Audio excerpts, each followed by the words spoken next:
justru yang bikin anak kita sehat lahir dan batin. Ada anak-anak yang seharian lebih, bahkan bisa 3 jam 4 jam, ngeri sampai tidurnya terganggu. Anak yang dalam hal ini belum tamis, maka dia wajib dipegangi atau dipasangkan atau dipilihkan. Itu penting supaya menjaga agar anak-anak kita tidak seperti pisau yang terluka.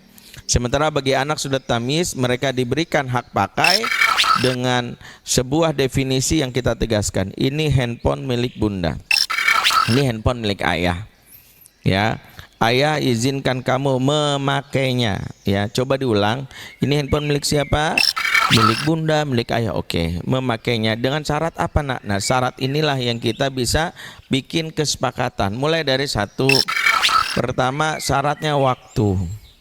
Kita sepakati. Waktu yang kita sepakati tidak boleh main gadget. Ya, kita bisa bilang misalnya dari subuh sampai syuruk, dari maghrib sampai isya. Sepakat tidak megang gadget di waktu itu, sepakat. Tulis. Yang kedua, lokasi. Jika ingin memakai gadget ini, izin sama ayah dan tidak boleh memakainya di kamar mandi dan di kamar tidur. Sepakat? Sepakat. 3, durasi.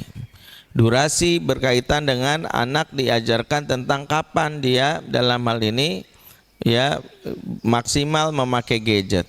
Kalau anak ini di bawah 10 tahun dan di atas 7 tahun, guru kami Ibu Lerisman menyarankan maksimal 45 menit.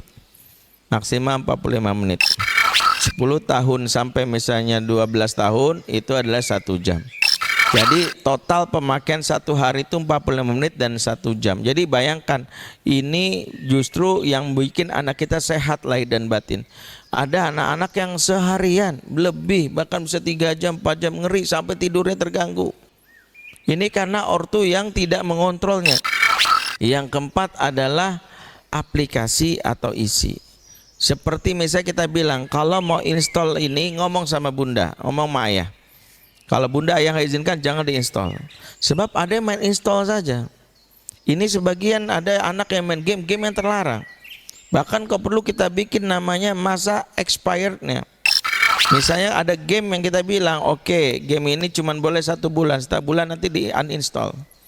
Jadi anak juga terlatih untuk tidak candu terhadap khususnya game, karena anak terlatih untuk bisanya mengetahui bahwa batas expirednya termasuk durasi pemakaiannya. Untuk durasi ini setiap dia memakai, kalau bisa ada stopwatch yang bisa kita pasang. Setelah itu nanti sampai jarak panjang sekian selesai. Dan itulah salah satu yang mungkin bisa kita lakukan. Dan yang kelima, ada yang namanya situasi. Situasi adalah kondisi yang kita sepakati seluruh anggota keluarga, dalam hal ini bukan hanya anak, ayah bunda pun tidak boleh memakai gadget.